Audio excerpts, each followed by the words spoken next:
Good evening, folks. Just getting the last few things together.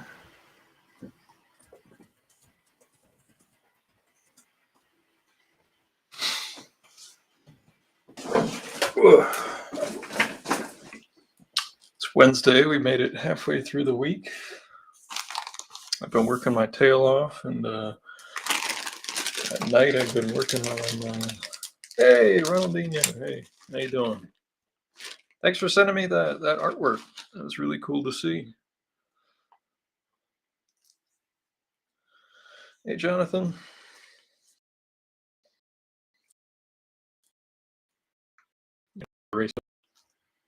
Found a few books to bring with me to get signed at the show this weekend because I'm a fan.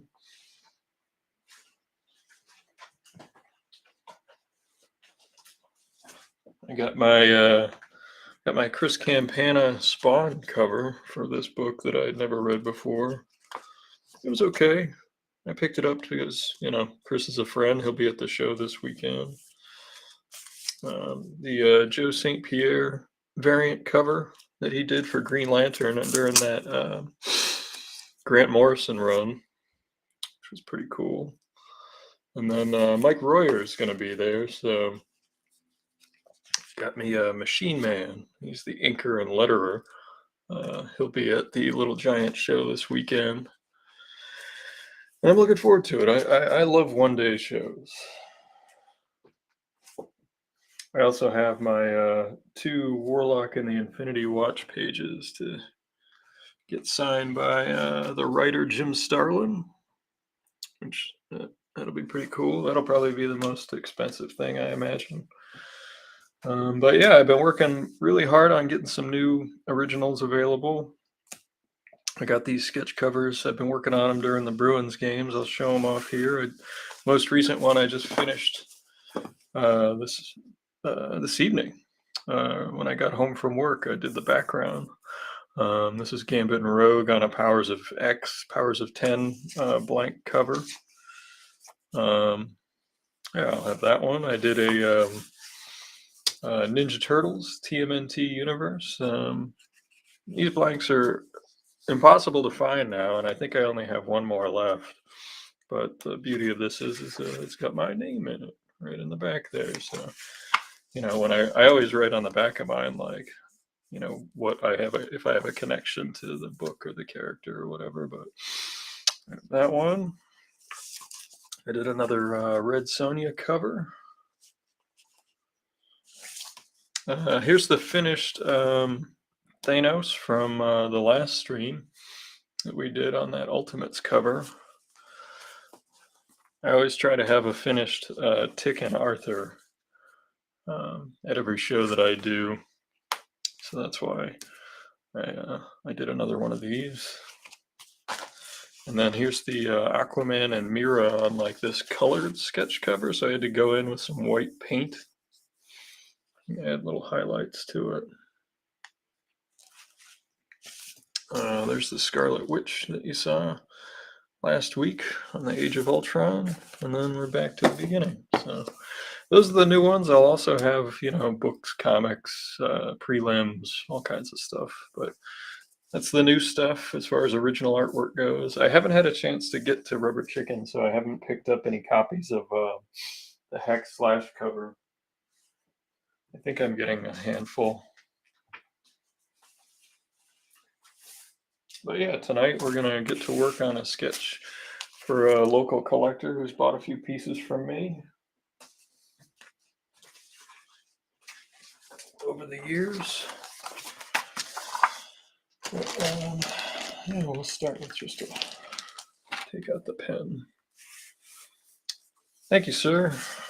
Been working real hard to have new originals for people to peruse.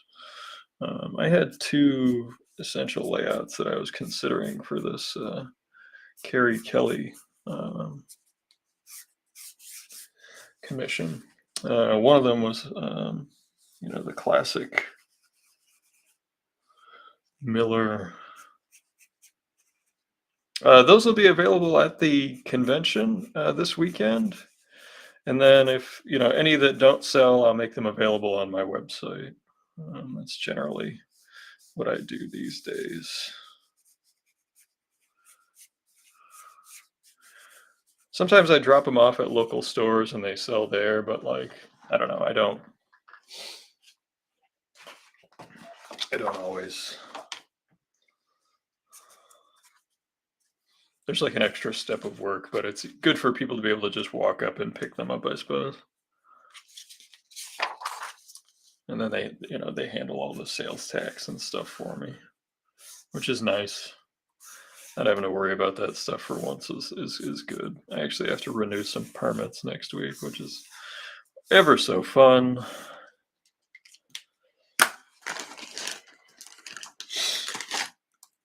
I did finish I know everyone's riveted on whether or not, I finished my 2022 taxes, which I did. Haha. The IRS took their bite Tuesday.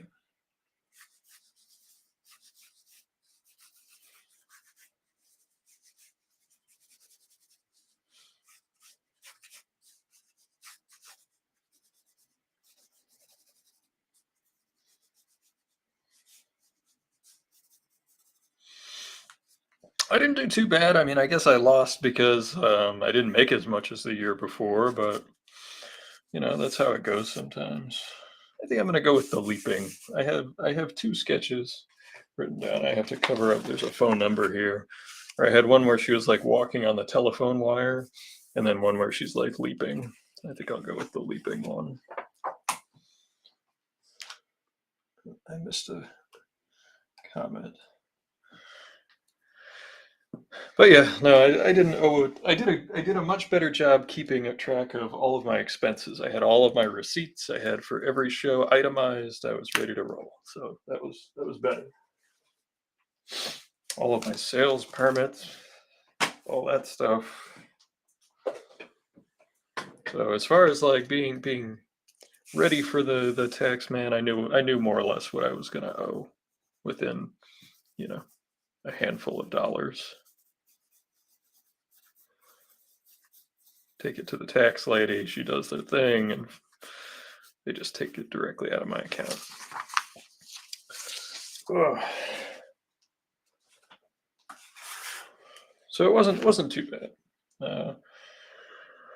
Ronaldinho asks, how long have I been a pro artist?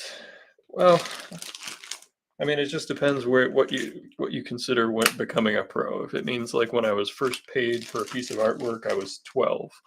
But if it was like when I first worked on a comic anybody heard of, I was in my 20s. Um,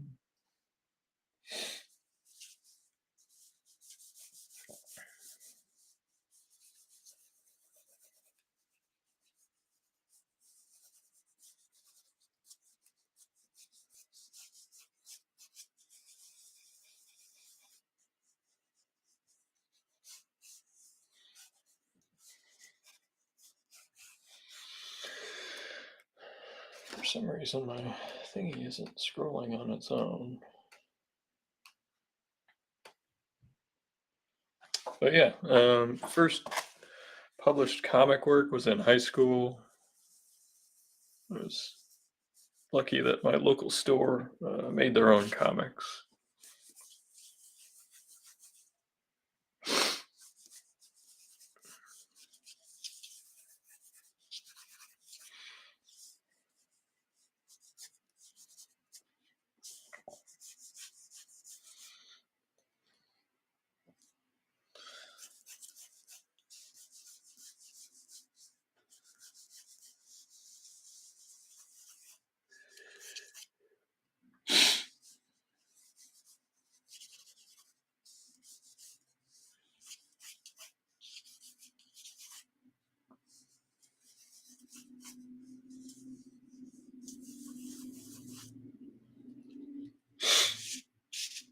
Did I self-publish? I have in the past for sure, and I actually am planning on doing so again this year with 3 books.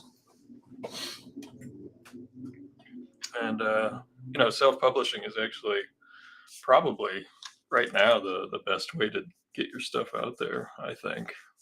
you know, constantly submitting to companies is just a waste of time. You know, you want to do it, you want to submit to companies, but like you don't want to make that to be your only output.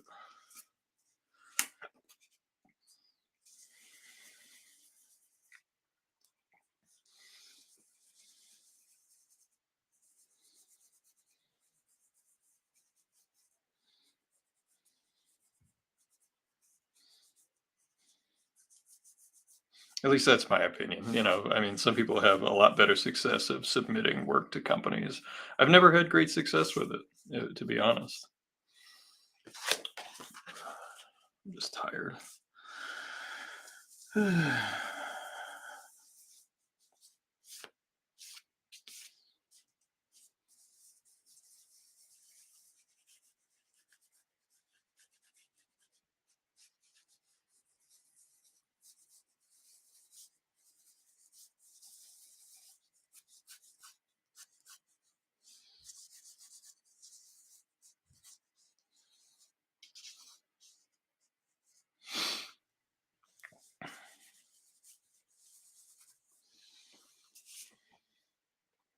My first comic was my first comic self-published. Let me think. Um, the first comic where I ever worked on it was not. Um, it was doing backgrounds for another artist. I wasn't actually doing the full drawings. I was just filling in backgrounds and doing cityscapes and interiors because the company that was my local comic book store got these pages turned in where they didn't do a single background for the entire job, and the editor asked them to change it, and they said no. So sometimes publishers always do what they think is right, but sometimes publishers will have your art altered. And in this case, they had me do a bunch of backgrounds so that people knew what was going on in the panels, which I totally understand because I remember the pages. And honestly, um, there was no way of telling what was going on or where it was happening.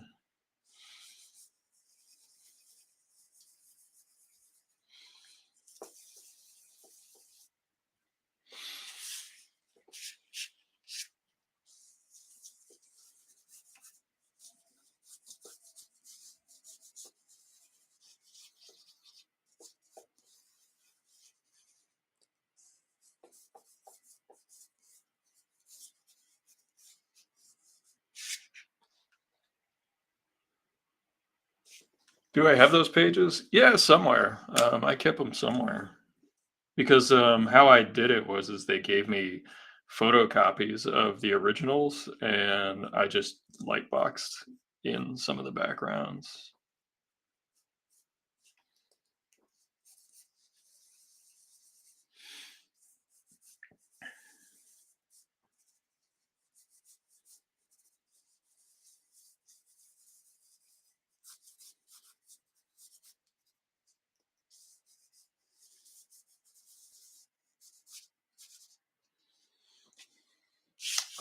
This pose is boring me.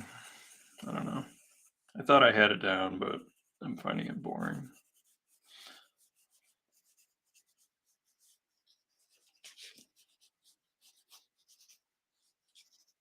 Just not really telling a story.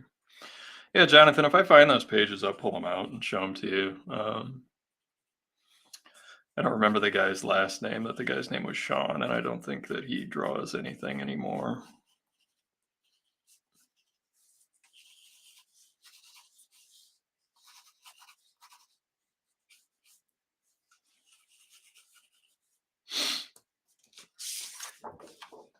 Glad I found some extra paper, at least. I'll erase those lines and use that paper for sure. I won't let it go to waste. Yeah, I'm just tired today. I don't know. I've just been fighting it a little bit.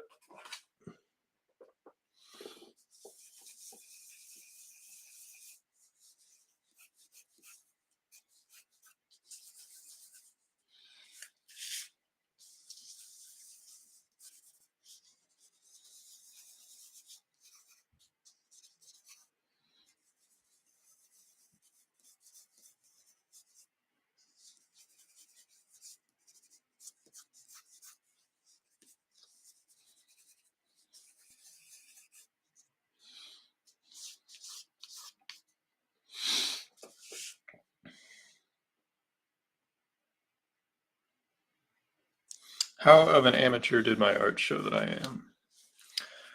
I mean, look, amateur and professional, you're looking at it, two different things. Like I look at your work and I see someone who is at the beginning of their journey as far as learning the fundamentals. And that's what I said in my email. It was really like studying the fundamentals is I think essential to having any sort of um, growth as an artist.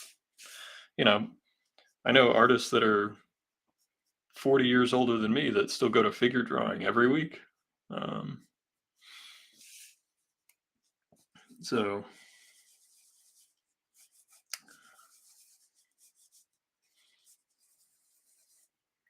I'm not trying to be any obtuse or anything.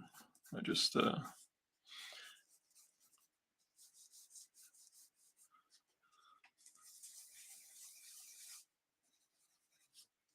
I don't want you to feel like I'm being obtuse or dismissive of your efforts. But I think that studying the fundamentals is. I know it sounds like the same thing that pros say all the time or editors say all the time, but it's the truth. I do it every day. Studying the fundamentals is what I spend most of my time doing when I have any time to study. If I'm not cranking, even when I'm cranking out pages, like today I worked on 4 pages of layout. And in that, I'm looking at the panel progressions. I'm looking at the storytelling and everything. So,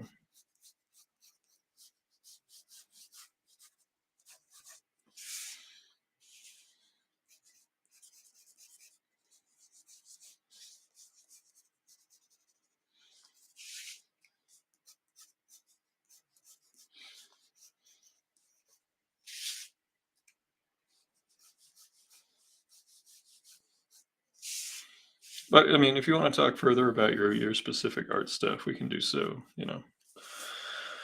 Not on the stream to however many folks are on this evening.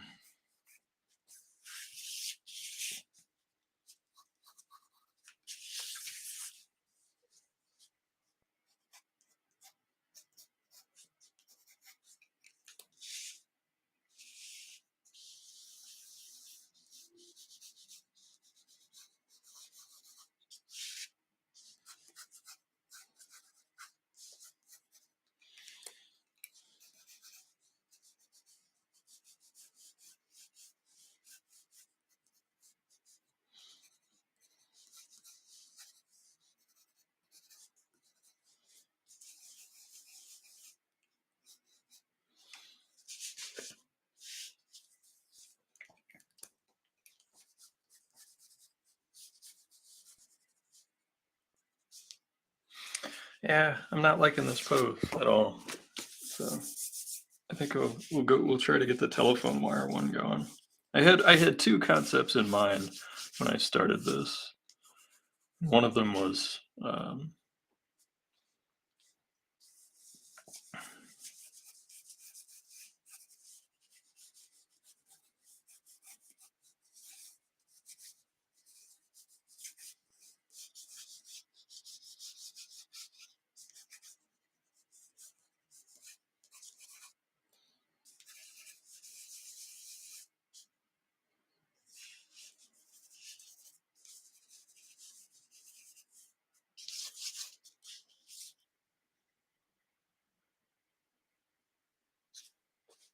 what does fundamental mean? Fundamental means studying uh, composition, structure, anatomy, foreshortening, really just the basics of drawing, like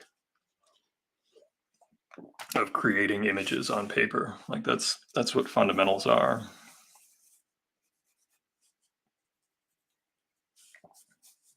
How you build a figure, how you draw, how you translate weight and mass and three-dimensional figures, and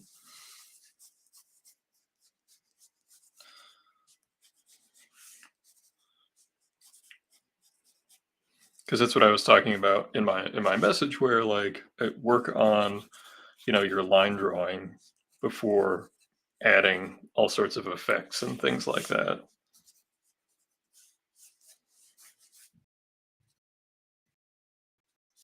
We're going to go back to just this. Going to watch me struggle tonight. That's what it looks like.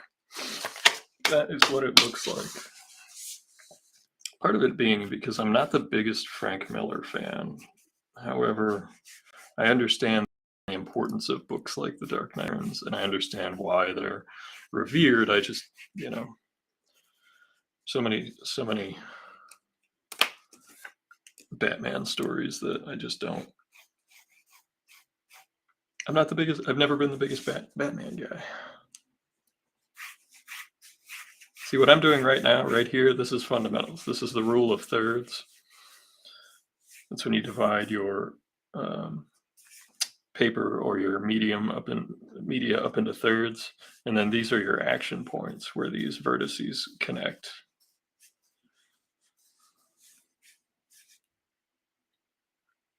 I need a beer to loosen me up. Yeah, that could be true as well.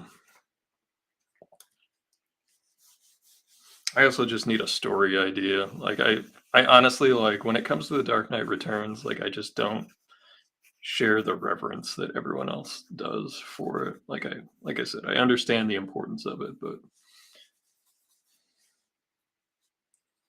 it's not a book I have to ever read again.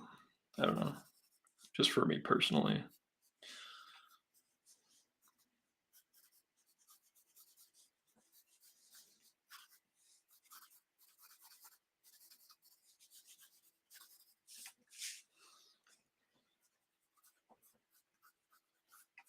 I also just kind of ran out of gas at like 3:30 today.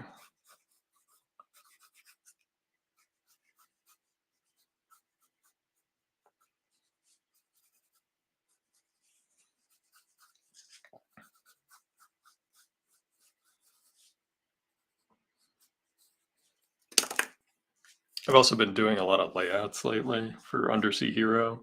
So like totally different visual mindset for this type of character. Like I don't feel like I can be as ridiculous as I want to be. I also tighten up on commissions a little bit anyway, just because like, I don't know. I feel like people want a certain thing. And that's what I'm trying to do rather than just do what I feel like doing.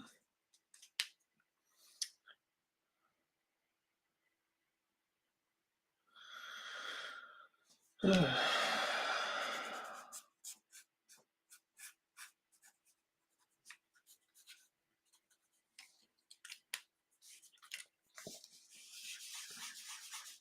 mean, I like the idea of her leaping over something.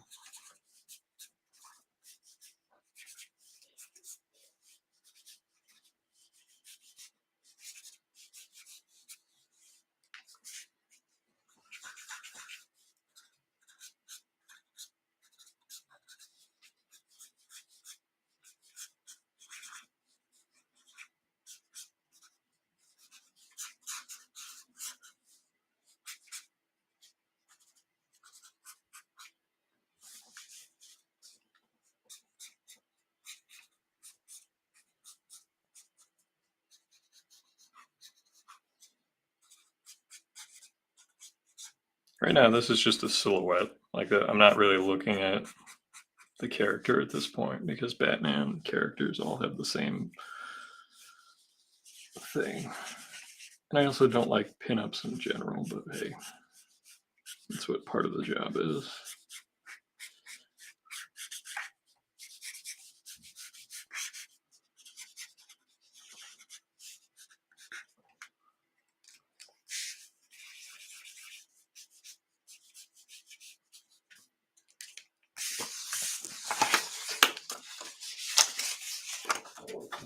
I also feel like when I'm doing something like this, I can see the repetitiveness of like some other drawing that I've done in the recent past and just be like, no, don't do the same thing again. Even though like that's generally what people want is some other drawing of yours that they saw that they liked. But honestly,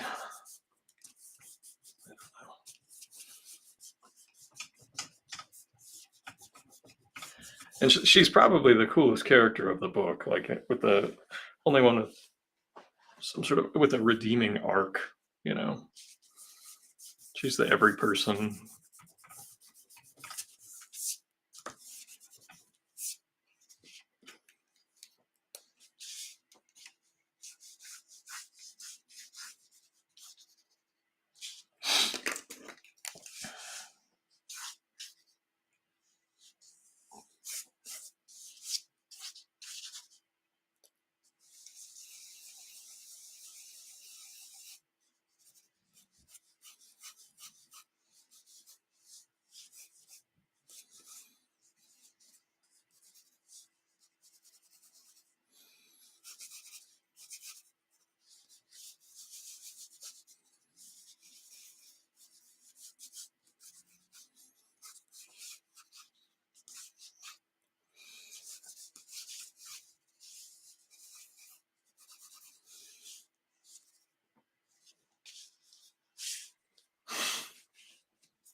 It bugs me because I've been drawing pretty well lately. Right now, I'm just at a conceptual block. This happens with a lot of characters that I honestly like. I don't feel like I know them well enough.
Sometimes it's just like trying to come up with a story.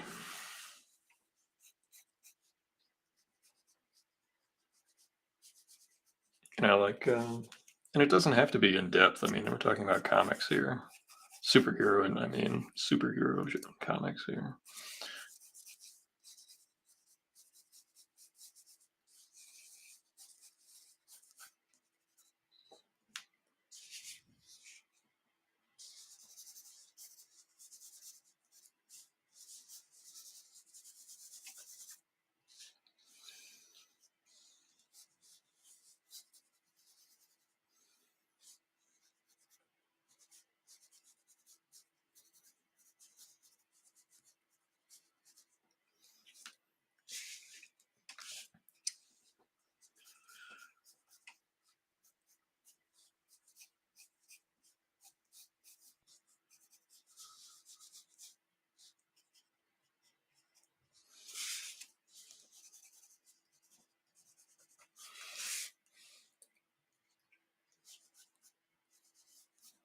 I actually have not checked out any of the new Frank Miller comics aside from the free giveaway one that they did. So I have no idea if they're good. They hired some decent artists to work on them, like Emma Kubert and Philip Tan and those folks.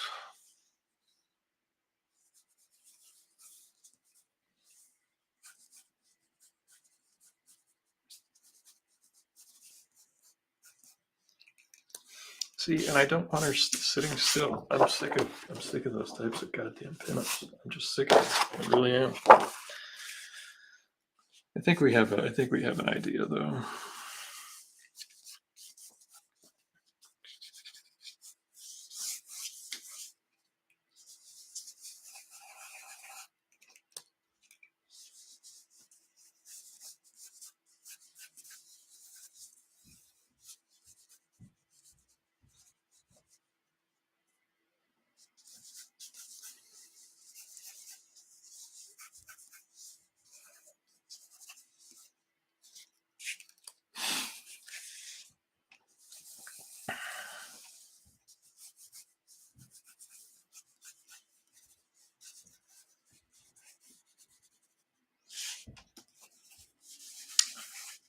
Some days you just want to break all your pencils.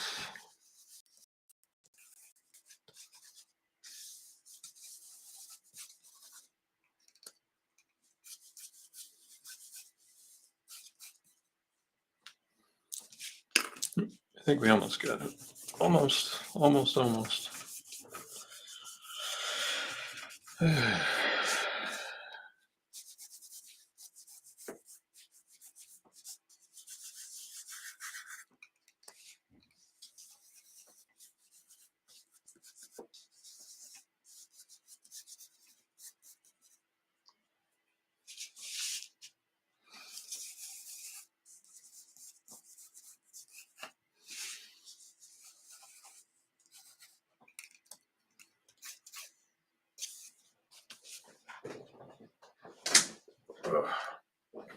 Yeah, this is one of the reasons why I like to do just even the pencil sketch beforehand. And I did a layout, but I started finishing it and it just looked like garbage. It looked like something I'd drawn 100 times before, and it's not something I want to do.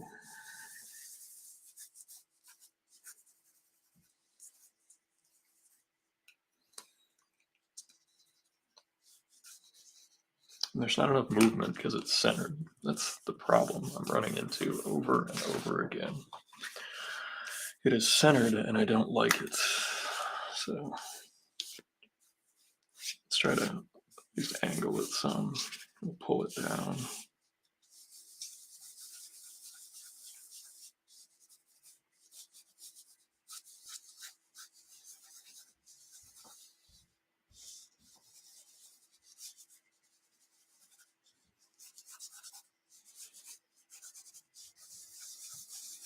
Even just changing lead sometimes will help me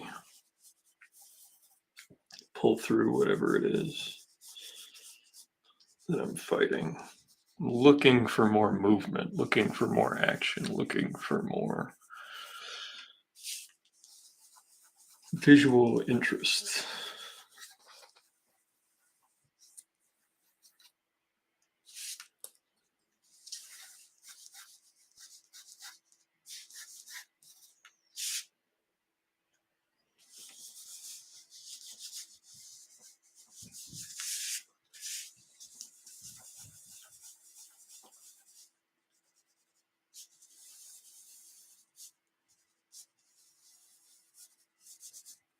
As long as I get the idea and some zip to it.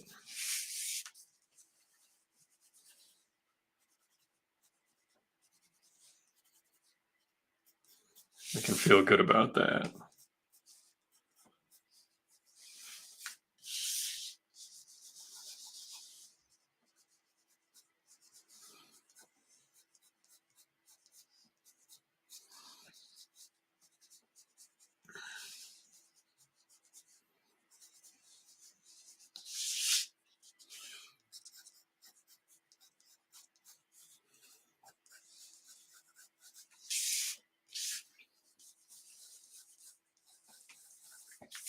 Because I can erase pretty much anything, as much as a beating as I put on a piece of paper.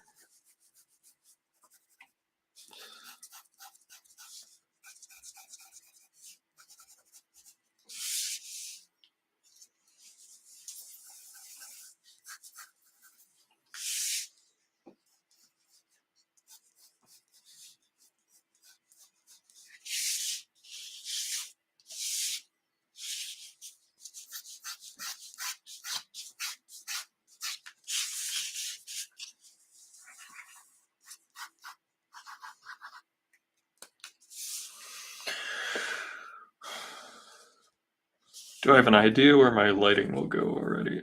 Honestly, the Miller backlighting is just kind of like required for any sketch like in that Dark Knight Returns universe. Right now, I'm just trying to have action and story that I'm happy with, and I just haven't been happy with it.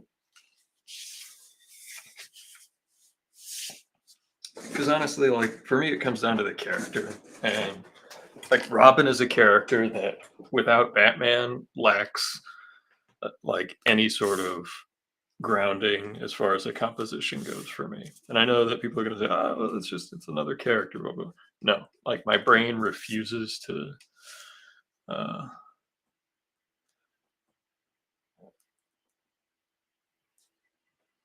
hey, thanks, Eli.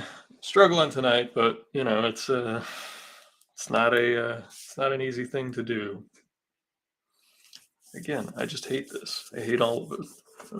And I was having a really good day today. I was having a good drawing day. I think we just have to simplify. Sometimes you just have to simplify and,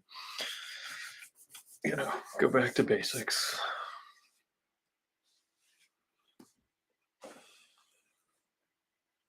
Let's see if we can even pull off the sketch that I was going to do before.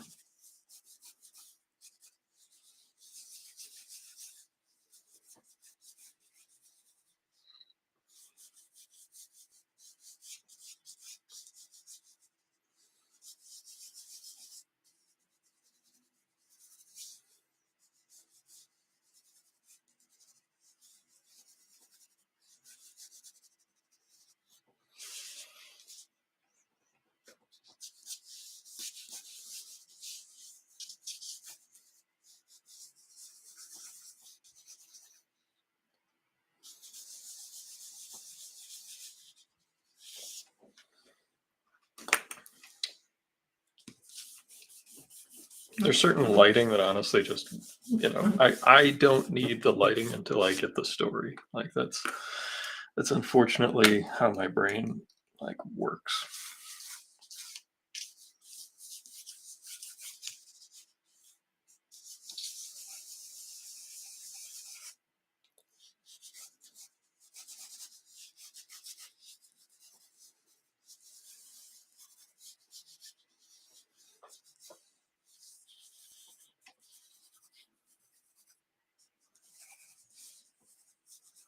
Sometimes you just have to simplify. That's what I'm going to have to do in order to get my brain through this. But it doesn't mean we can't make it professional. It just means that it's not as zippy as I would say.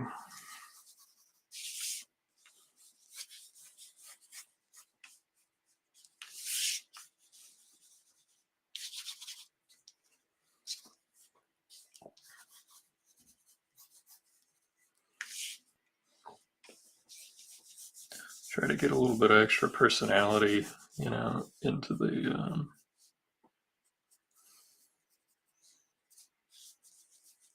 the character at least. That's something I've been able to do pretty well lately. Is let's turn the shoulders just a little bit so that it's a little more visual interest.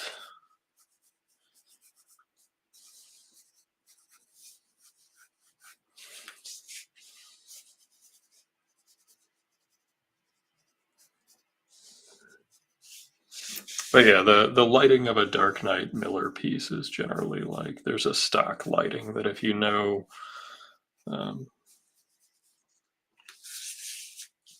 the source material that you can, it pretty well writes itself.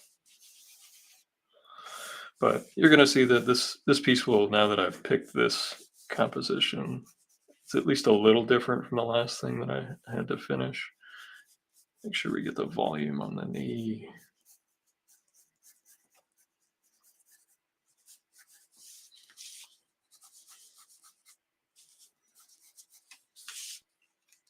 Make sure we don't make her too tall.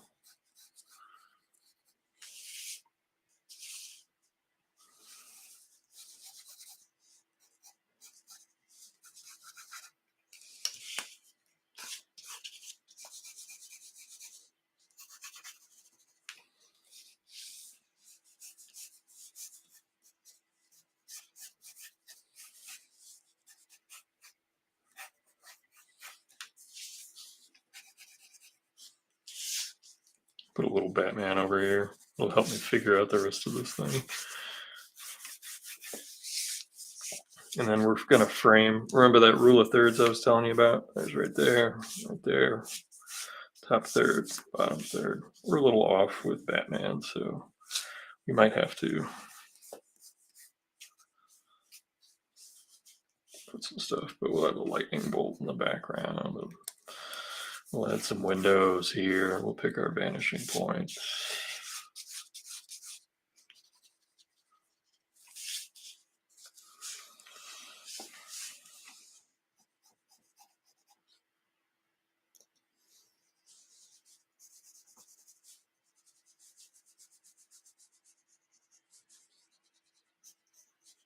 I was hoping for an action shot on this one, but I just couldn't pull it off today.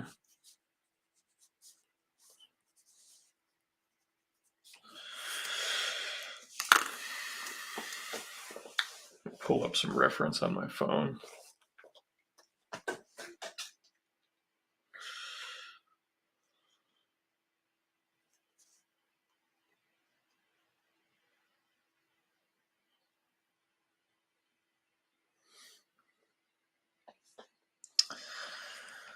Carrie Kelley, Robin. There's the classic shot right there that everybody knows. Big green gloves.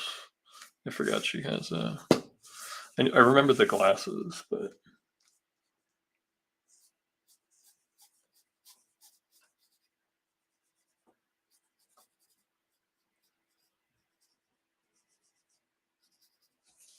try to have some fun with it.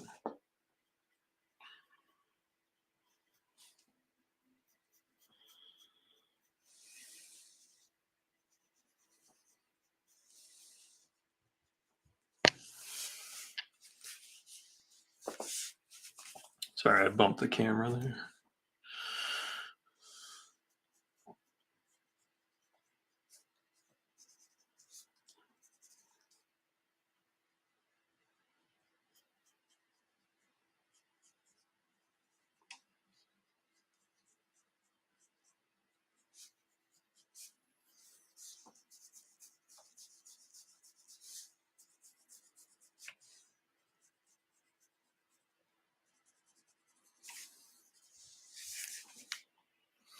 But you can see how I'm building my figure with geometric shapes. Like they're all geometric shapes, and I'm trying to think about keeping them in perspective and in relation to one another.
A little bit of foreshortening.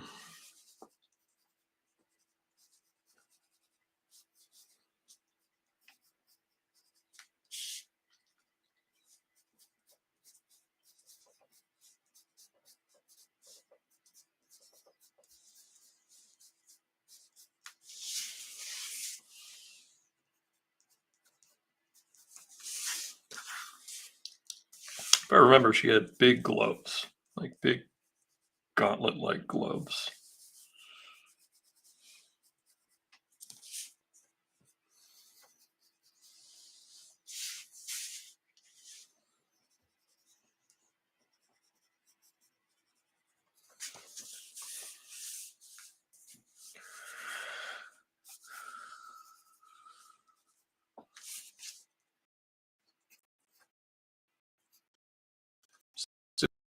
The tubes and cubes method, tubes, palm of the hand, I just use a rectangle really.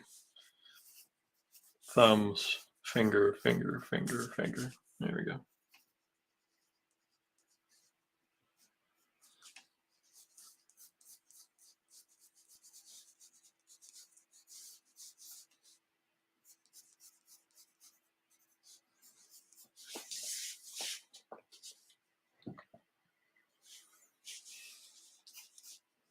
Looks like this arm's a little too long.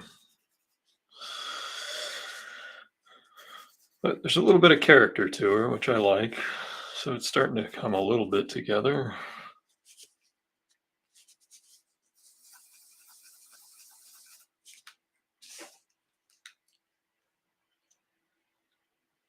Oh, okay. I thought she had like big boots, but I guess it's just the little robin booty foot things. Little. I guess they did a bunch of different versions of her. There's one. That's a nice modernized one.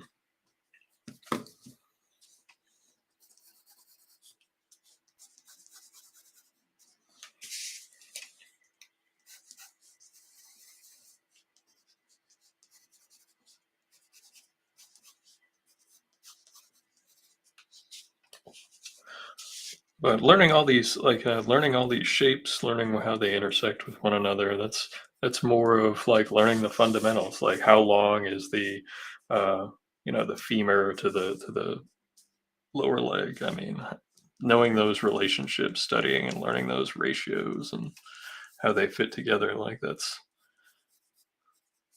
something I still study and struggle to this day with. The old is it an axiom or an idiom? I don't know, but the of the old artist saying, on his deathbed, saying, "I was just starting to get good."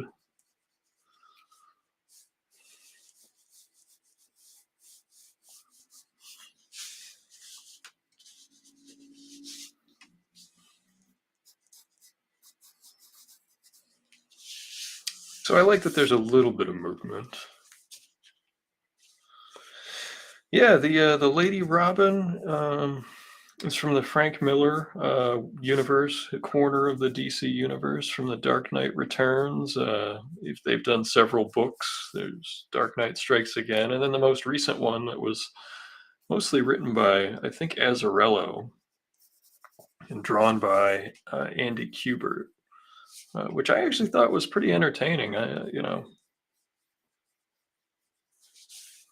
I know people have basically tried to pan anything and everything Miller after a certain period, but like I think Brian Azzarello is a good writer. I thought that he took whatever outline that Frank gave him and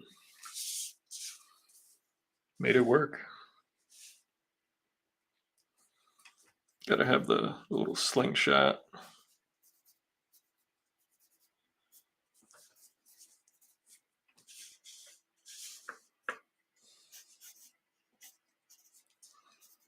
One thing that I've started to exaggerate, and I don't know if anybody that is in here has maybe noticed, but exaggerating breakpoints. I used to try to go subtle with that stuff. Now I'm going big with it. What does that mean? In practice, that means like anywhere where you have a glove, a sleeve, or whatever, I'm no longer doing like a subtle, like tight fit on things. I'm exaggerating the way things fit into one another, and I'm enjoying the results quite a bit. Okay, so they basically have like little backs to them.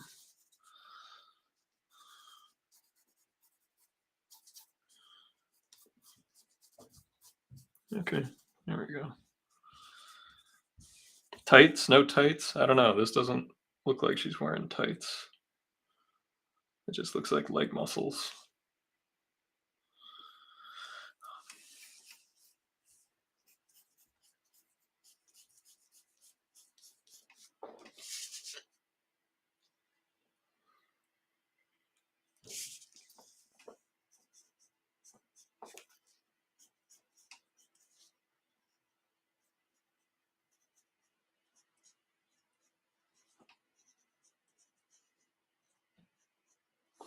I can actually show you on a recent piece. I'll show you on one of those sketchbooks, sketch covers. Here's a good example, at least for me. You see these sleeves right here? You see how they're layered? There's a much bigger break between one chunk of clothing and the next, and then there's a break, and then there's the skin tight. I'm giving more and more space, enlarging different portions. Where her half jacket comes and meets her side, there's a huge break there. Those breaks are something that I'm intentionally um, trying to exaggerate more, to give more, making it easier to see where they are and giving it a visual grounding, those breakpoints. And they're vital. They're vital. Like where lines intersect with one another are some of the most important parts of the piece. You're going to see one right here because I'm going to have her cape on one side folding. You can start to see it right there. There's the fold, comes over her shoulder, but it's not going to be folded on the other side.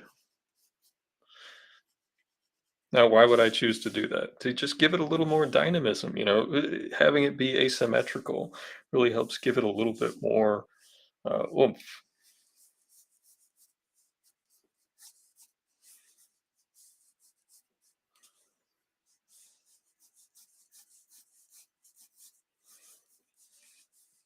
Now, one thing that Miller was absolutely a master of was turning a three-dimensional object into a graphical two-dimensional design element, and he did that with capes a lot. And one of the most famous pieces that we looked at just a minute ago, this one right here, that's not how a cape works. Oops. You know, there'd be all kinds of billow and stuff, but he's just turning into this directional device that shows speed and action. And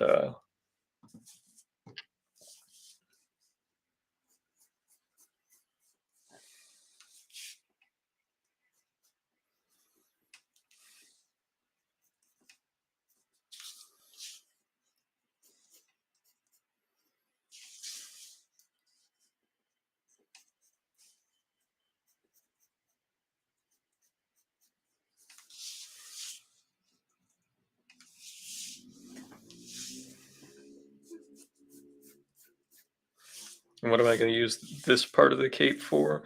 To draw the eye down towards just the silhouette of Batman that's going to be right here. Actually, need to move back a little bit.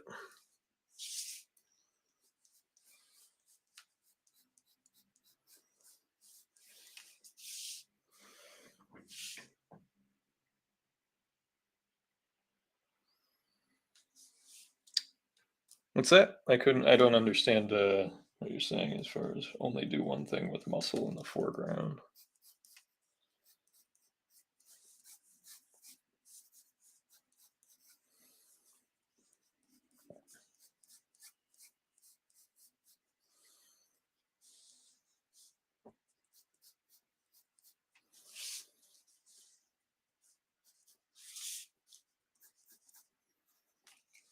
What I've also started doing more is actually going in with an eraser earlier on and just doing some cleanup. Knock out some of those structural lines so that they're not, when you don't need them anymore, they're just there to make me smudge it. At least that's how I feel. I think they stay there to be like, oh, we're gonna be the next smudge. Just hang on, don't go anywhere. We're gonna be able to smudge this drawing for this guy and drive him nuts for the next 20 minutes or so.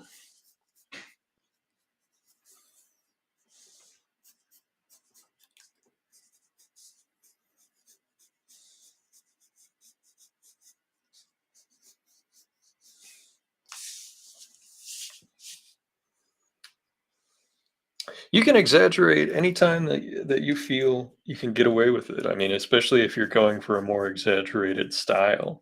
But like choices like that I'm making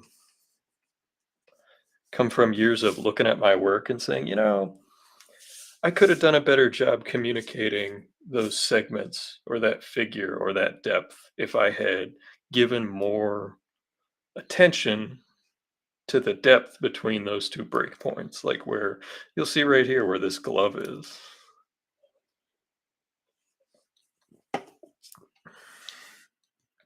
That you're only going to see because of the foreshortening, like just a little bit of the forearm, and then there's that part of the elbow that's overlapped, and then it goes right into the bicep.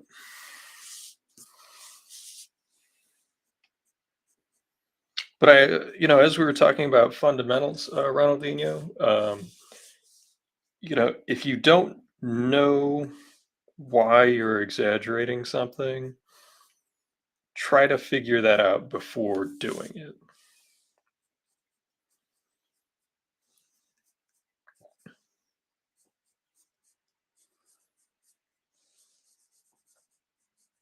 Because you want there to be a purpose behind it, like we talked about with like storytelling impact. Why do artists choose like the moment of high action to throw those speed lines behind something or do any sort of like high intensity motion or emotion? It's to enhance that moment of the story, or at least that's what I believe.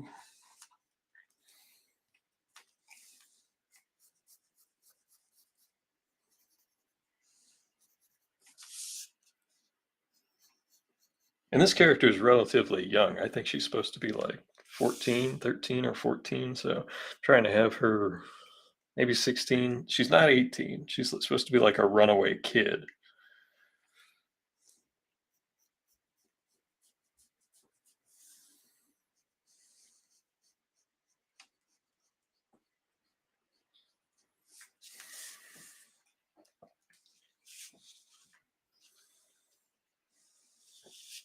I also think that by having like the bigger sleeves and the bigger gloves, it sort of visually gives you this cue that like the clothes don't quite fit. And what I mean by that is like, on her first trips out as Robin, when you read the story, um, they didn't go great.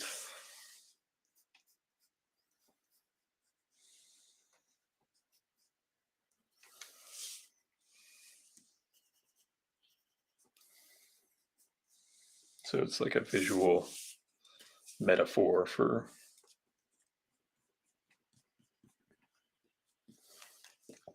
that.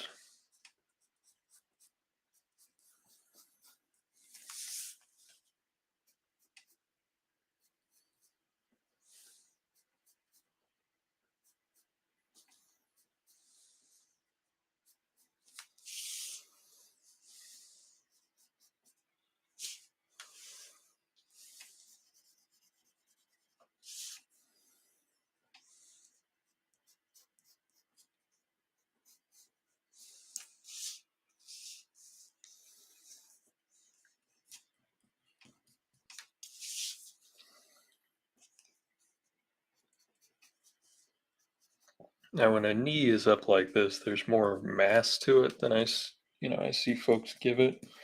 It's three-dimensional, so when you're looking at the knee joint, and this is what those Loomis books I was mentioning are really good at, is that they will break down the three-dimensionality of the joints really well. So, like, where the kneecap is,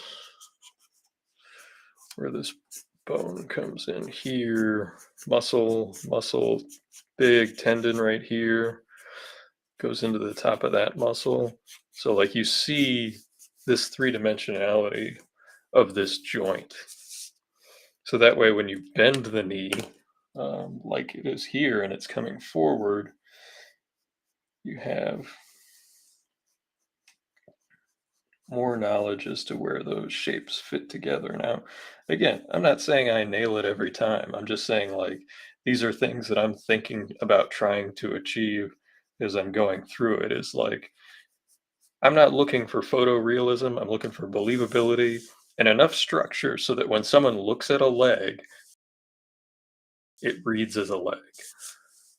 It doesn't read as, misdrawn tube, which I've drawn some of those myself.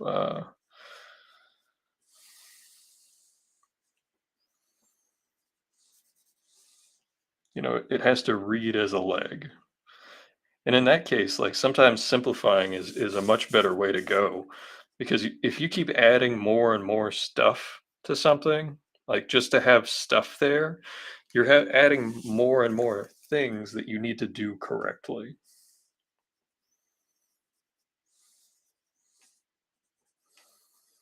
Because people have, seen what knees look like. They have two usually that they see every day.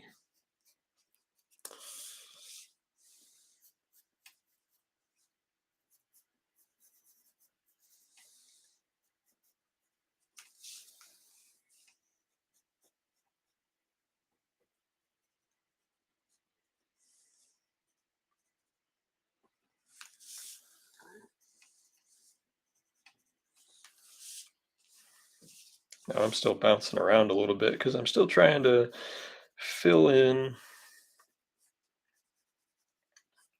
where I want to fill in.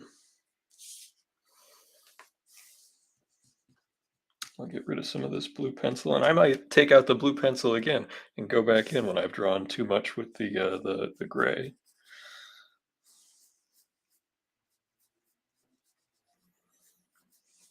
Oh, there we go. She's pointing her toe, so there's a little bit of push off there.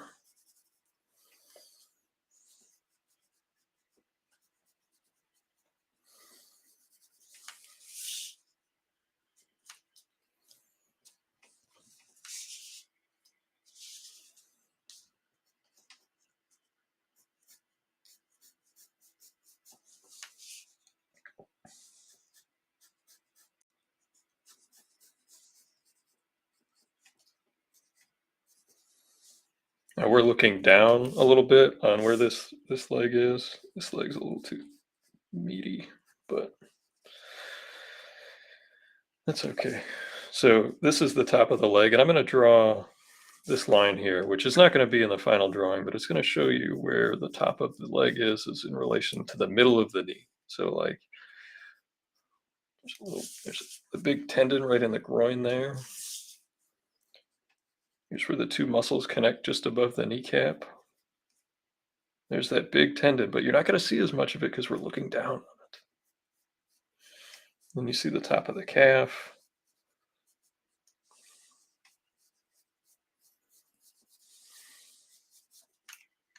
I want her to be a little bit lankier. Again, just because it's a kid.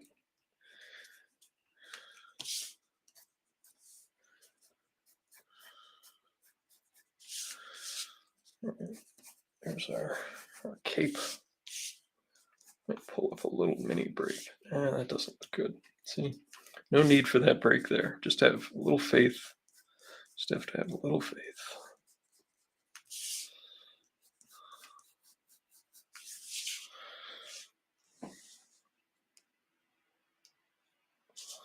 In this case, I have a very rough idea in my brain as far as the background goes. I'm not as worried about it because, like, for these types of pinups, it's really important to nail the character. At least that's how I feel. For a pinup convention style commission, they ask for a specific character. I've started to do more backgrounds and lettering and stuff, but by and large, I find that most people they really want a big, like, iconic shot of whichever character they're asking me to draw. See here, I want to exaggerate that collar a little bit. Have it bend out and then come around the back.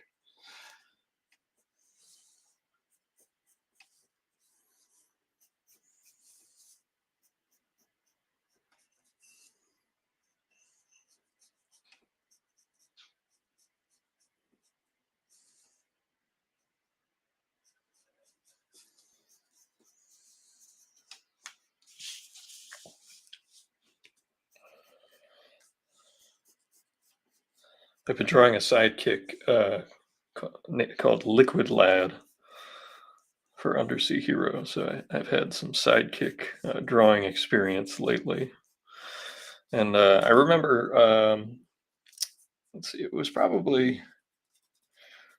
probably 3 or 4 years ago. The last time I saw Ben Edlund at New York Comic-Con. He's the creator of the Tick. And for those of you that read the original Tick comics, you know that Arthur was not always built the same way that he is today. He was originally a big, heavy guy. So I asked Ben why he changed Arthur's look.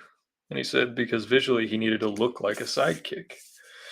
So there was a certain body type that he was going for that was a little more, a little lighter, a little more spry, that he felt Arthur needed to be to visually make sense as the sidekick.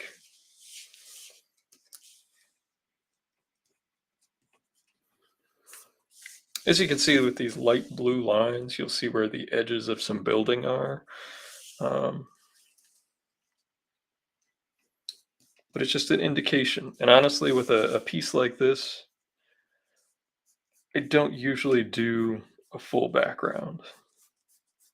Now, this is for a good friend of mine, so I'm going to add some buildings. I'm going to add a big lightning bolt, and we're going to try to give it some dramatic lighting. But I'm not going to add like 10 million buildings. Love you, Nick, mean it, but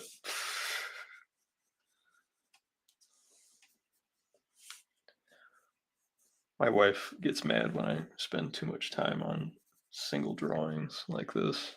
You gotta get pages done. You gotta get other drawings done. I know.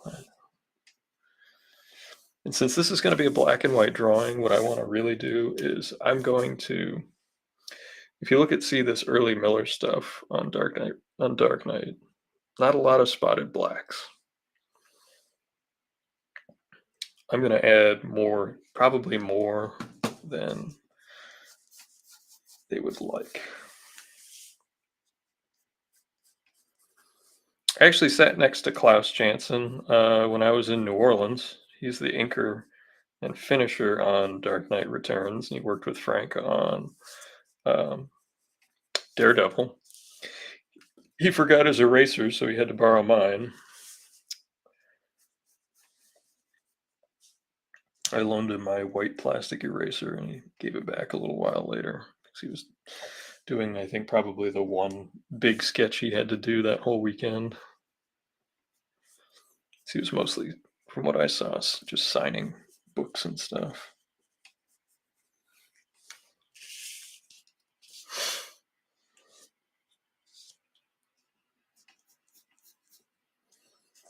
But here's a break point right here. I want to make sure that you know that this top part is broken away from this leg, because sometimes, especially with young artists, you'll see them like say, oh, and hug that, like because it would be draped over and down. No, I'm exaggerating that stuff from now on. I want it to have a lot more pop. And it adds more depth when you do that, because there's then this plane breaks here with a hard break here, this behind the shoe, the knee coming forward. We're going to have another big break with this shoe. Got the back of her hip right there. And there's like fish scales on her underoos. So we'll just draw some real simple lines. I have drawn quite a few fish scales lately, so I would say I'm well versed in those. We may not get to inking tonight, but that's okay, because I'm so far happy with this figure. I think it achieves some movement, and that's more than I was getting early on.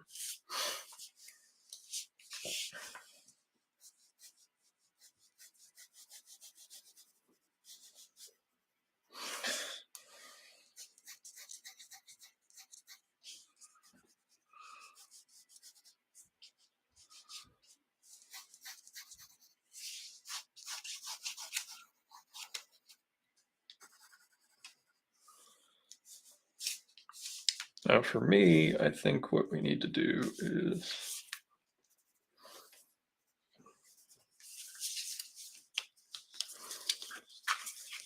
because like I think I would add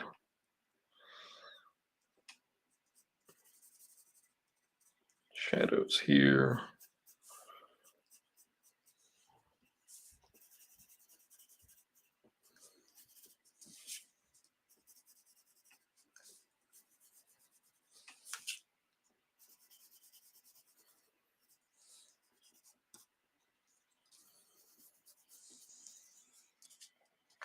So our main light source is going to be right here. It's going to be the big lightning bolt, the classic Miller lightning bolt, coming across like that.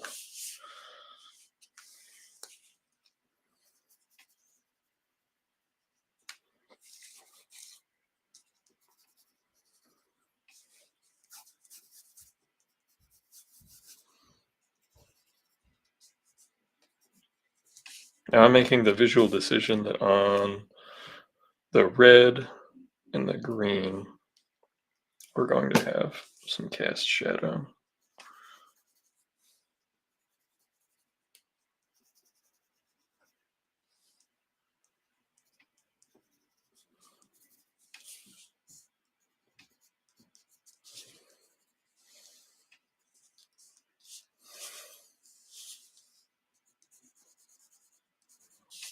Now here's another exaggeration to this break. Now, because I've exaggerated where this one is, you see where that arm is as compared to this, you don't want the shadow to line up with that arm. Because when you do that, you're flattening it. You have to move it slightly over to even further establish that break. Because if we have this visual break here, we can now add some shadow to it.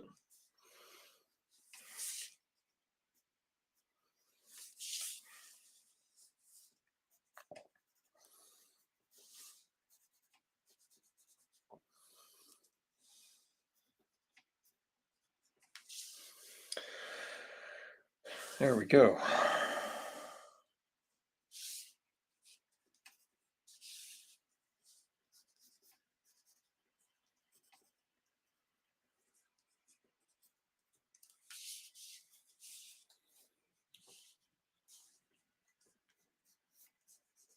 I've been ignoring this hand. I know I have.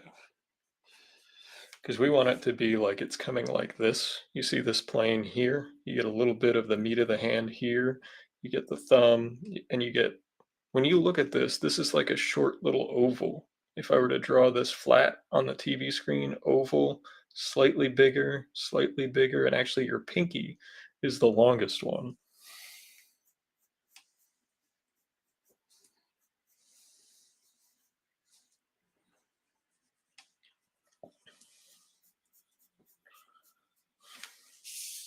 When you see me struggling with hands, you'll see that I'm drawing my hands, and like whether it's a man, woman, monster, uh,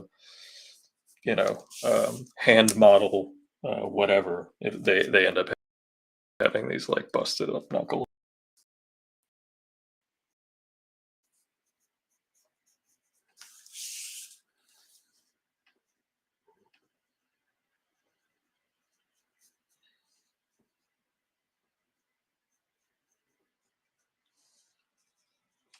And this is where it's important to learn the scale and the proportionality of one thing to another, because honestly, that's the only thing that makes it believable, is if you get the scale right from one object to the next.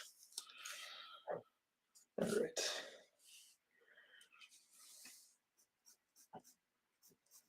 I did a drawing of Aqualad a number of years ago now for my friend Shane. And I always thought I did a nice job on that one as far as sidekick drawings. That one was a watercolor. I just finished a Ninja Turtle for him last week. I have to get that in the mail.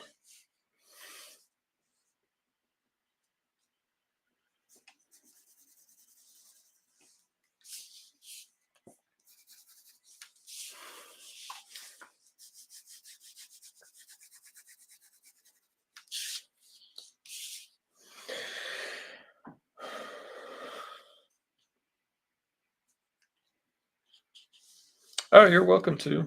You can see me struggle with those shapes early on. Like it's not easy to pull this stuff together. It takes lots of practice, and I was just fighting it tonight. Believe me, I have bad days of drawing, and I have good days. Lately I've been drawing okay. I think last few days, but it's been it comes and goes, ebbs and flows, and I've tried to not be as hard on myself as I used to be. I used to just be merciless, like, oh, I'll never draw again. Nope. Have to keep drawing, have to keep moving, have to keep producing. And one thing that always works for me, even if it's just a quick little sketch, just finish something. Finish something, put it down, go to the next thing, and hopefully the next thing.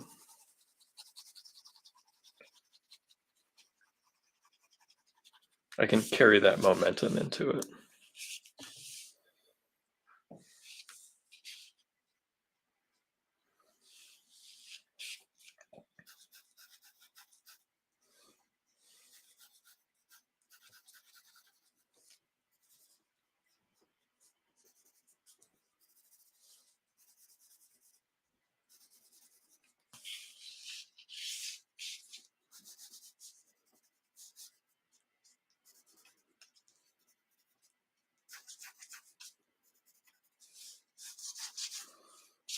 Now I'm making the decision of my vanishing point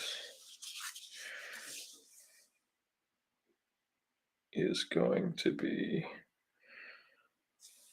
horizon line here at an angle, vanishing point probably about here. So I'm going to have to fix this section over here. So if this is my vanishing point, do I have my ruler handy?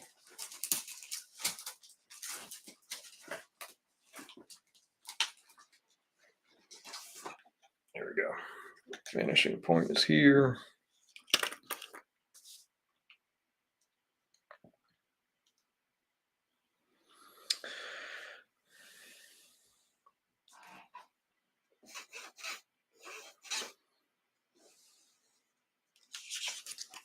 Make it perpendicular like this.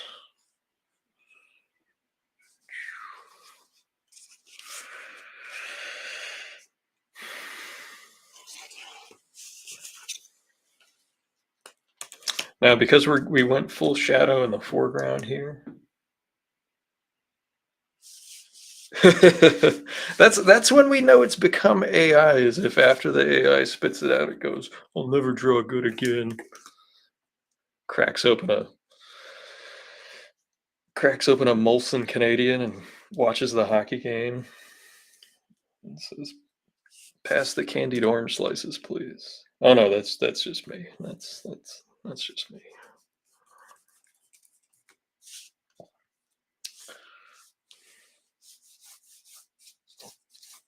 Now I'm just eyeballing, which I should not do, but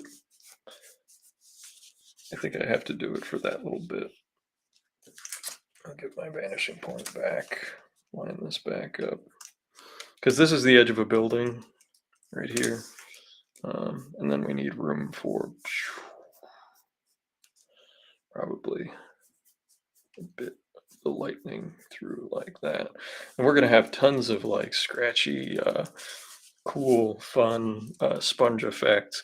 That is the one good thing about like the Millerverse, is that you can just let loose with spatter and just let it fly, and it's a lot of fun. That is one part of the Millerverse that I really enjoy drawing, is that you can really get expressive with the lines. Like why they didn't have Bill Sienkiewicz do something in the recent Dark Knight book, even though I didn't hate it. Like other people said they hated it, but like the one that Azzarello wrote and Kubert did the artwork with Jansen, I thought was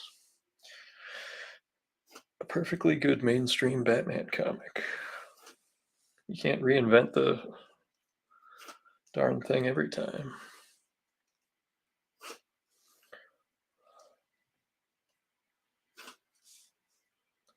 And Douglas, I know I owe you an email. I'm sorry if you were around earlier. I was dealing with all sorts of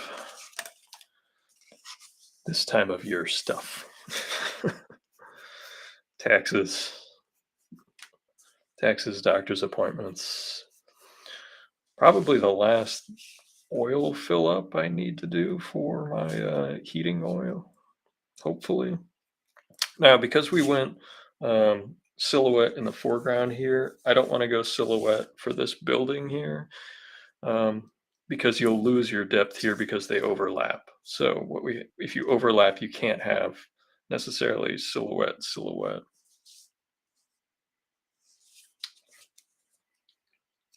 No, I'm just a jerk for not remembering to take care of what I needed to take care of. I also owe Eli a phone call because he called me the other day. I didn't get back to him. I sent him a text, but I owe him a phone call. And you said you were looking for some possible warm-up conventions. I might be able to help you with that if you are interested.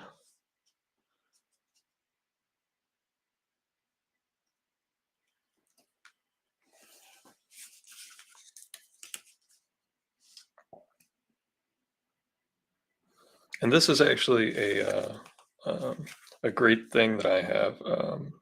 I forget the name of this type of ruler, but it has a grid printed directly on it, and it makes it really easy to grid out windows or anything really.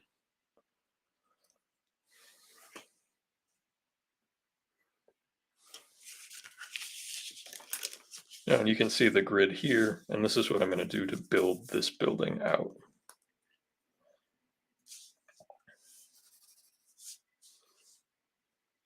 I might need to add, just for the hell of it,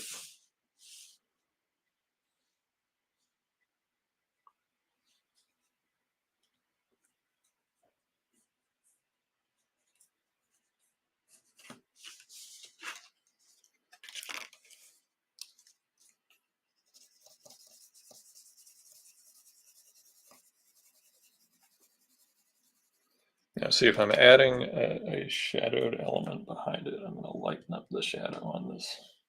Still going to have it after the palm there, but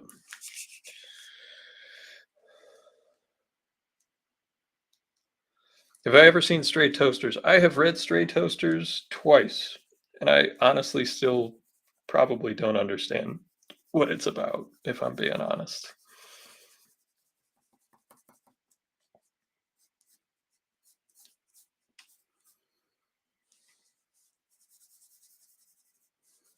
Incredible visual dynamism. He just posted an unpublished painting that he did from like the 80s of Moon Knight, and it was just unbelievable. It was just absolutely unbelievable.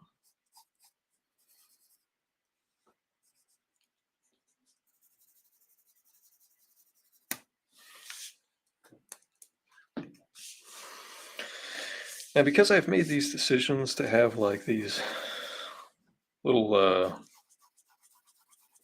like air spouts that you can, these little chimneys, this tells me what kind of building it is. It's not a fancy high-rise downtown. Actually, I'm going to lose this one. So I don't want the other building that we can see to be a fancy building. And actually, one of the ways that I try to draw background buildings that look a little bit weathered, just screw the ruler. Just forget the ruler. Go in there and just add some extra stuff. Just go freehand and just eyeball it and have those wonky lines sticking out and everything.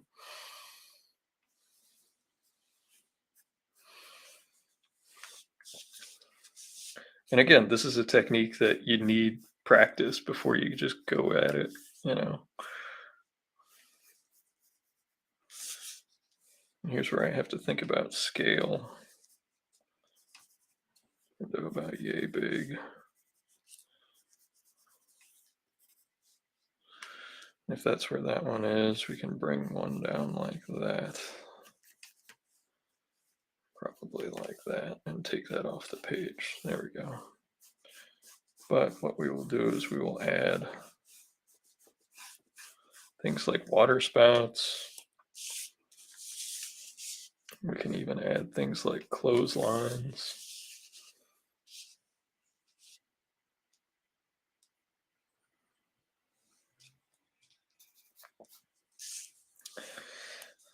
This turned out better than I thought it would. Thanks for sticking with me tonight, guys. There's guys, gals, everybody. Thank you all. I was getting frustrated early on. Appreciate the encouragement. I did not have a beer though, Jonathan.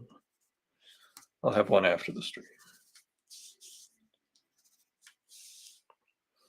Now, if this is our vertical,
And then we'll also add a bunch of rain. So we're going to be able to add all kinds of special effects that really like give it some visible visual zip. Even though it's not the most dynamic pose, at least she's moving a little bit, and to me it looks like she's just finishing hopping down from from on high.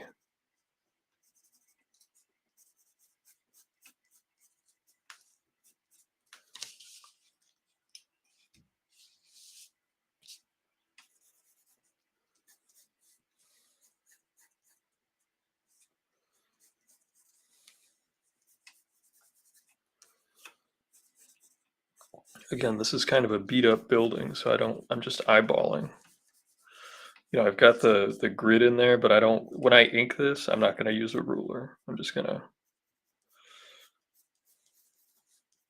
go straight at it with a pen or pencil or brush, I mean.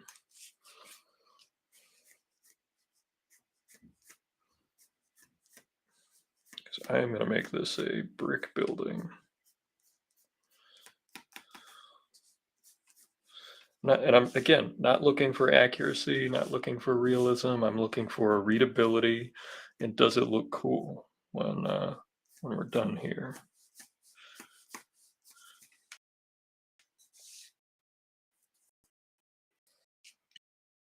Source 1 and 2, we could just have Batman cast a diagonal shadow there. Maybe it'll even be a little bit below that. Now, because of how big this window is, we have to think of the scale of the ones that'll be here. Scale is hard. And we can just put another one next to it like that.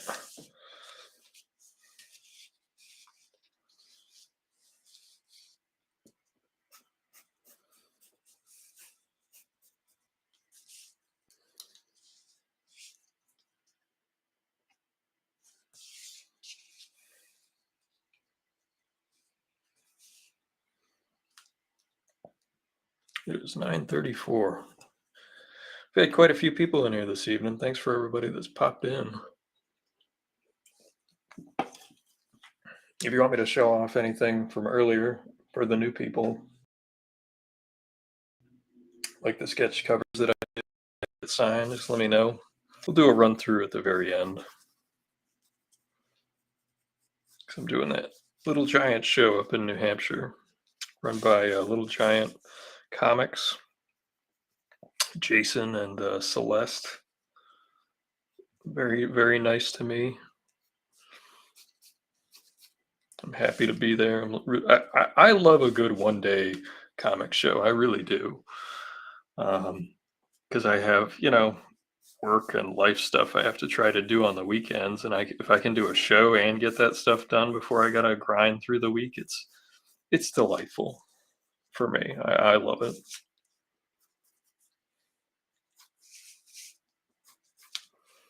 And I mean that because, I still got laundry and crap to do at the end of the day, on top of drawing and scanning and coloring and shipping and designing and everything else that goes along with this line of work. If it was just drawing, it would be it would be a little easier for me, at least. I don't know if you feel the same way, Doug. It's just it's all the business stuff that you have to do on top of it. It just eats out of the time for me.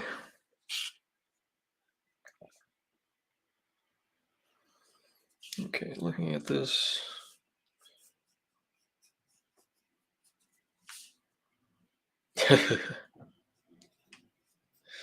Camille's very helpful with that, with the house stuff. I'm not putting her down. I'm just saying, whether it's, we just have errands we got to run, man. Bills I got to write. There are still bills in this day and age that don't have auto pay, which I just find maddening.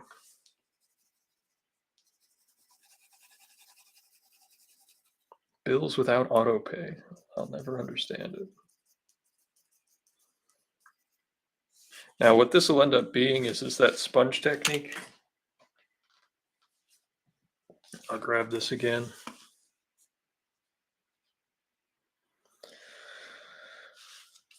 The sponge technique. And what I'll probably do also is just when I go down, if you zoom in, you can see there's just a little bit smaller. That's for where when I push down with the sponge, which is this is the sponge that I use, go down and then you can move it just a tiny bit when you're pulling it back. So you move it like this. Instead of just going straight up and down like a stamp, there's a little bit of an angle as you come up to it, and it gets those nice little streaky dots that have like a kinetic energy to them.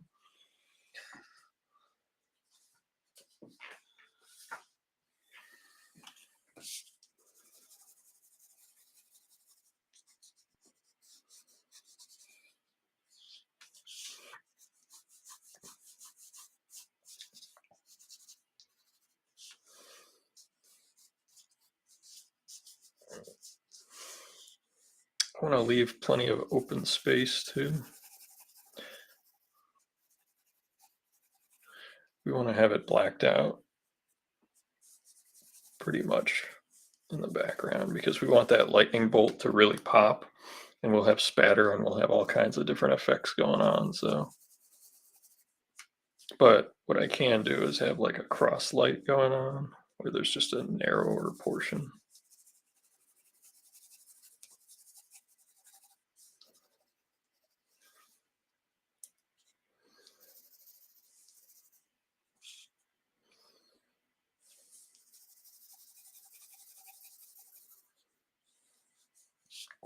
And what this also means is that when we get down to here,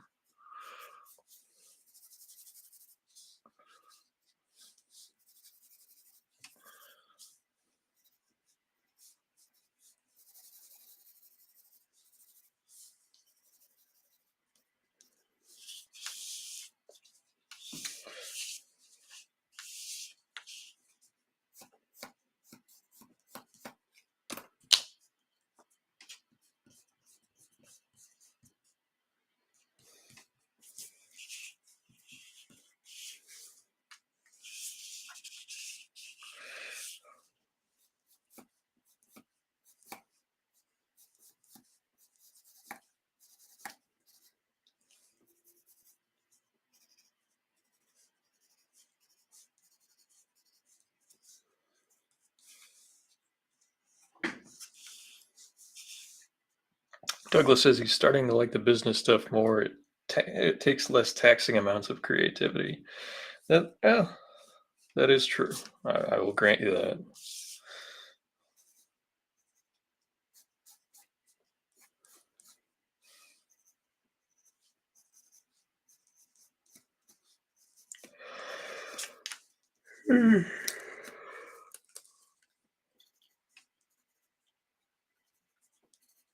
We're gonna have this thing almost fully penciled, which I'm tickled to death that we got to this point after all that struggle in the beginning.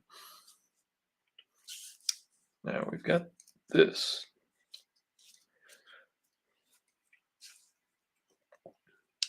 And you're gonna see when I ink this that this is gonna be very, very dark.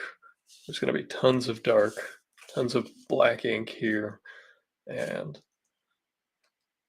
it is going to hopefully make the figure, especially with that very light cape, really pop. And I feel like it might need some. See, we're reaching a point where I think we're going to have to show a little bit more Batman than I wanted to, just so that he's there. I still want to keep it graphic, where you see that side of the nose.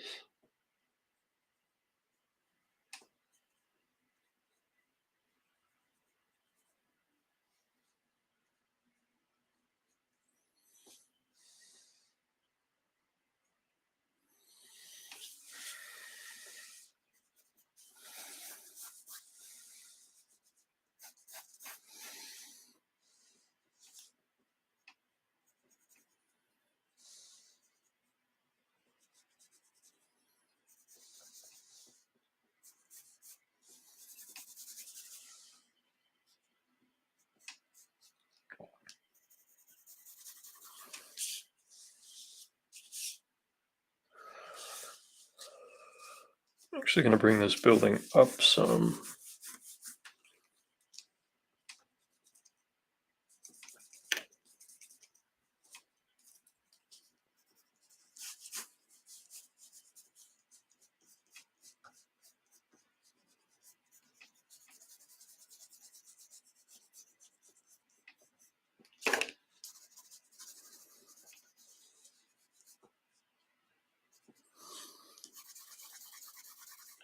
And the question is why is this here?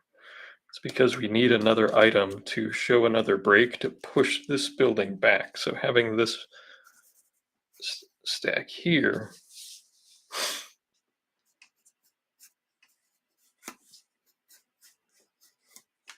I'm actually going to push Batman back with some smoke coming out of it. Push him back even further.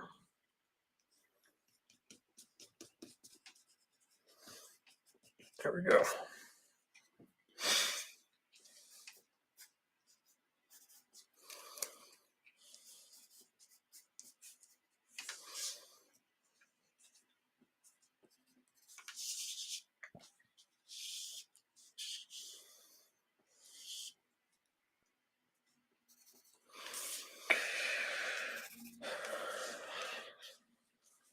Because I need to darken out. See that like part of that lightning bolt is down here, so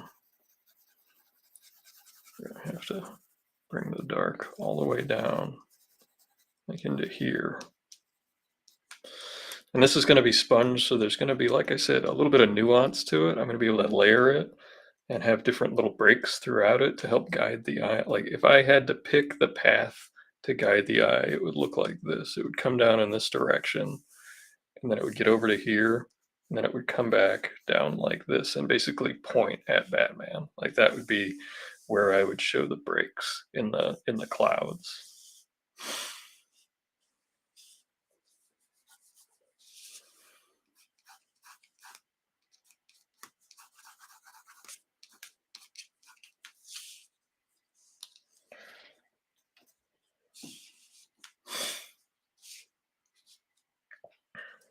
I think this shoulder might need a little more meat on it.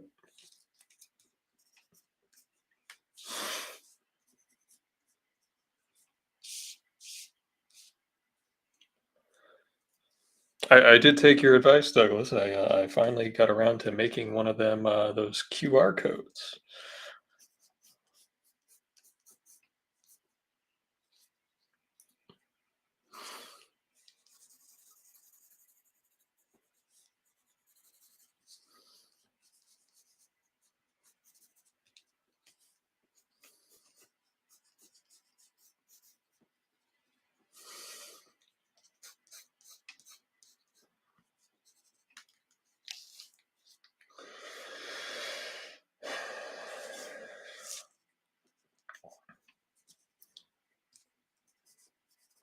So you're going to see, I don't want to add it now, but you're going to see all kinds of rain bits, coming probably with the lightning this direction. And I'll do that with a very light pen spatter and then use some whiteout in this direction. The inking of this is going to be really where we pull out. Like right now, I'm really just looking at the structure.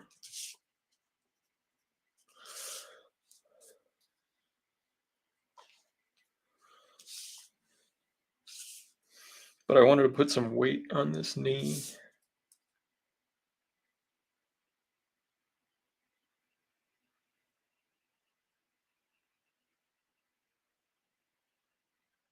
Did I use it at a con yet? Yes, I did. I printed it out. I put it in my little binder. And I saw that PayPal was having a sale on their card readers. I was thinking about ordering one of those.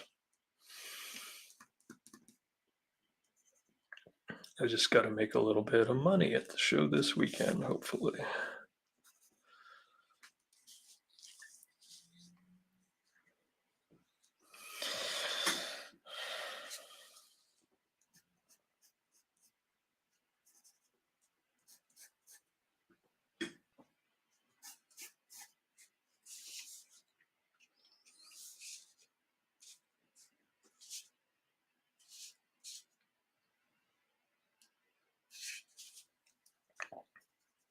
Now I think and you can see I'm making some graphic choices here, especially with the lighting. Um, I want you to see the collar. I think that's a cool element to the costume. So I'm not going to have as big of a cast shadow as like I think if this lightning bolt were here, there would basically be like a head-shaped shadow here. There'd be a big shadow here. It would come down like this, and you wouldn't see any of that. Um, it's a cartoon, you know. I'm not illustrating really.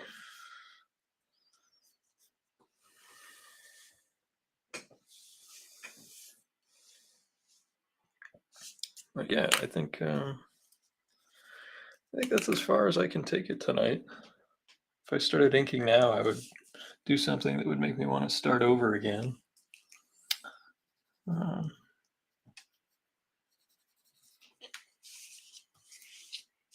but yeah, that's as far as we got at our Carrie Kelley. I'll take one more trip through sketch cover pile. Lane.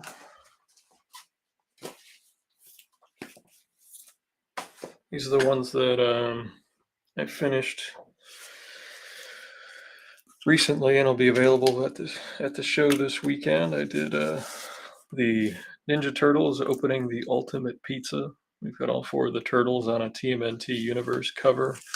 And this is a cover that I have a cover that I did for this book, and my name's in the back and everything. So, yeah, I did another Red Sonja, Invincible Red Sonja. Um, I didn't do an alt cover for this series. I did it for the one that came out after this. Here's that Thanos from last week's stream on the Ultimates. Here's the Tick and Arthur on a New York Comic-Con blank from 2019. And it has one of my favorite stories I did called Moon Marathon. I did this with Jeff McClellan. And I'll show you the one gag that I like. He obviously crashes on the moon. He's got this map. He looks at it and throws it over his shoulder, and it just continues to float away. And then on the next page, you see his rocket ship, and he's frustrated. The Tick walks over to this rock, kicks, just watching it, and then it hits him in the back. And the gag being that it went all the way around the planet, and he tears off the door to his ship, and then you see that there is this pod full of space monkeys that he is hanging out with. And then as he tells them to come out of the ship, obviously one of them throws a banana at him. And then when he turns around to see who did it, they're all looking the other way and pretending to be busy and pointing at stuff. So, and then they walk off together. So, yeah. There was a gag that the moon landing was staged. They walk up to the place where the eagle had landed. The flag's there. He flicks it, and it's actually all made out of cardboard, and it's these aliens that are filming a fake moon landing, and then they even have a fake director cardboard cutout. I added that because I don't know. I thought that would be like, why would they, if they have a fake moon landing, why would they have a fake director filming the moon landing as if it was fake? I don't know. I tried to add another layer to it. But that's the Tick. There's the Arthur and Mira on the Tone sketch cover. There's the Scarlet Witch. And then there's my Gambit and Rogue. Thank you guys for hanging out with me tonight. We got pretty far on this, further than I expected, based on how we started. I'm gonna enjoy inking this. This will be fun.